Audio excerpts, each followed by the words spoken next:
السلام علیکم ورحمۃ اللہ وبرکاتہ۔ پیارے ساتھیوں، ہر ایک انسان ایک مقررہ وقت تک زندگی گزارتا ہے۔ اس دنیا میں آنے والا ہر انسان اپنی اسی زندگی کو جانتا ہے جو زندگی وہ اس دنیا میں گزارتا ہے۔ لیکن کیا آپ جانتے ہیں کہ جب سے انسان کی سب سے پہلی تخلیق ہوئی تب سے لے کر قیامت تک ہر انسان بہت ساری زندگیاں جیتا اور مرتا ہے، اور اس کو ہر ایک زندگی ایک دنیا کے بعد دوسری دنیا میں دی جاتی ہے۔ پیارے ساتھیوں، آج ہماری ویڈیو میں ہم آپ کو یہ بتائیں گے کہ ہماری زندگی کی شروعات کب سے ہوئی اور ہمیں کب تخلیق کیا گیا، اور اس دنیا میں آنے سے پہلے ہم کون سے عالم میں زندگی گزار کر آئے ہیں، اور اس دنیا کے بعد ہم کس دنیا میں جا کر اپنی باقی زندگیاں گزاریں گے۔ اور کیا آپ جانتے ہیں کہ قیامت تک آنے والے ہر انسان نے اللہ تبارک و تعالیٰ کی ذات کا دیدار کب اور کیسے کیا، اور اللہ تعالیٰ کی ذات سے ہم کلام ہو کر اس کی وحدانیت کا اقرار کب اور کیسے کیا؟ پیارے ساتھیوں، ان سب سوالات کے جوابات قرآن و حدیث کی روشنی میں آج کی ویڈیو میں ہم آپ کو بتائیں گے، لہٰذا ہماری آپ سے گزارش ہے کہ ہماری اس ویڈیو کو شروع سے لے کر آخر تک ضرور دیکھیے گا۔ پیارے ساتھیوں، اللہ تعالیٰ کی مخلوقات میں سے انسان پہلی مخلوق ہے جس کو اللہ تعالیٰ نے اپنی خلافت کا شرف بخشا اور اپنی خلافت کے منصب پر فائز فرمایا۔ اللہ تعالیٰ نے اس کائنات کو تخلیق کرنے کے بعد اور زمین و آسمان کو بنانے کے بعد اس زمین میں انسانوں کو آباد کرنا چاہا تو اللہ تعالیٰ نے حضرت آدم علیہ السلام کو تخلیق فرمایا، جو کہ اللہ تعالیٰ کے پیغمبر اور نبی ہیں۔ جس طرح اللہ تعالیٰ نے حضرت آدم علیہ السلام کو تخلیق فرمایا تو ان سے فرمایا کہ فرشتوں کو سلام کرو اور ان کو سنو کہ وہ کیا کہتے ہیں۔ جب حضرت آدم علیہ السلام فرشتوں کے سامنے گئے تو حضرت آدم نے السلام علیکم کہا اور فرشتوں نے وعلیکم السلام ورحمۃ اللہ کہا۔ اللہ نے فرمایا کہ اسلام کا یہی طریقہ تمہارا اور تمہاری اولاد کا ہوگا۔ اس پر حضرت آدم علیہ السلام نے اللہ تعالیٰ سے عرض کی کہ یا رب العالمین، میری اولاد کون ہے؟ اس وقت اللہ تعالیٰ نے اپنا دست قدرت حضرت آدم علیہ السلام کی پشت پر پھیرا تو حضرت آدم علیہ السلام کے جسم مبارک سے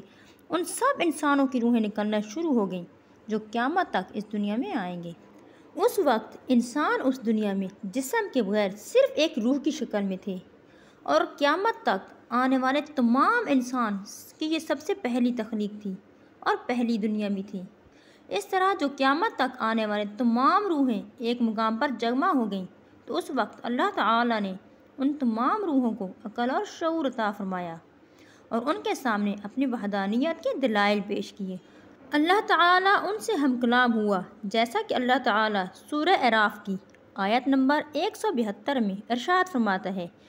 اے محبوب، یاد کرو جب تمہارے رب نے اولاد آدم کی پشت سے اس کی نسل نکالی اور انہیں خود ان پر گواہ فرمایا اور فرمایا کہ کیا میں تمہارا رب نہیں ہوں؟ تو سب نے کہا کہ کیوں نہیں، ہم گواہی دیتے ہیں کہ آپ ہی ہمارے رب ہیں۔ یہ سب اس لیے تھا تاکہ تم قیامت کے دن یہ نہ کہو کہ ہمیں اس کی کسی نے خبر نہ دی۔ پیارے ساتھیوں، یہ وہ کلام تھا جو اللہ تعالیٰ نے تمام انسانی روحوں کو اپنے سامنے کھڑا کر کے ان سے فرمایا۔ پیارے ساتھیوں، اب سوال یہ پیدا ہوتا ہے کہ جب تمام انسانوں نے عالم ارواح کے اندر اللہ تعالیٰ کی ذات کو دیکھتے ہوئے اللہ کی وحدانیت کا اقرار کیا تو چاہیے تو یہ تھا کہ اس دنیا میں تمام انسان مسلمان پیدا ہوتے اور ایمان کی حالت میں ہوتے، لیکن اس کے باوجود کچھ لوگ مسلمان ہیں اور کچھ لوگ کافر ہیں۔ اس کی کیا وجہ ہے؟ تو کچھ علماء فرماتے ہیں کہ جب عالم ارواح کے اندر اللہ تعالیٰ نے انسانوں سے کلام فرمایا تو ان سے عہد لیا، تو کچھ روحیں ایسی ہیں جنہوں نے دل و جان سے اللہ تعالیٰ کی وحدانیت کا اقرار کیا اور اللہ تعالیٰ کی ذات پر ایمان لے کر آئے، اور ان میں سے بعض روحیں ایسی بھی تھیں جنہوں نے صرف زبان سے اقرار کیا مگر دل سے اللہ تعالیٰ کی وحدانیت کو نہ مانا۔ یہی وجہ ہے کہ جن روحوں نے اللہ تعالیٰ کی ذات کو عالم ارواح میں دل و جان سے مانا وہ اس دنیا میں مومن ہیں اور ایمان کی دولت انہیں عطا کی گئی،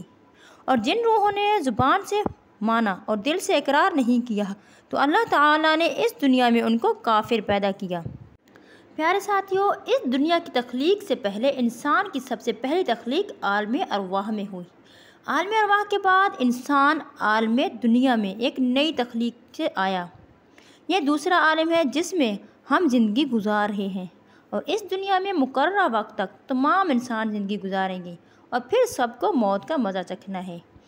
اور مرنے کے بعد تمام روحوں کو عالم برزخ میں رہنا پڑتا ہے۔ کچھ عرصے یعنی کہ مقررہ وقت تک عالم برزخ میں روحوں کو رکھا جاتا ہے۔ اس کے بعد جب اللہ تعالیٰ قیامت کو قائم فرمائیں گے، اس کے بعد کوئی بھی باقی نہ رہے گا سوائے اللہ تعالیٰ کی ذات کے، اور پھر قیامت آنے کے کچھ عرصے بعد سناٹا چھا جائے گا، اور پھر جب اللہ تعالیٰ کی مرضی ہوگی اللہ تعالیٰ تمام انسانوں کو تخلیق فرمائیں گے، اور پھر وہ ہوگا چوتھا عالم، عالم آخرت، جس میں گناہوں ثواب کا حساب ہونے کے بعد جو جنت میں جائیں گے وہ ہمیشہ ہمیشہ کے لیے جنت میں رہیں گے، اور جہنمی ہمیشہ ہمیشہ کے لیے جہنم میں رہیں گے۔ اور کیا خوش نصیب ہوں گے وہ لوگ جو عالم آخرت میں رہیں گے جنت میں۔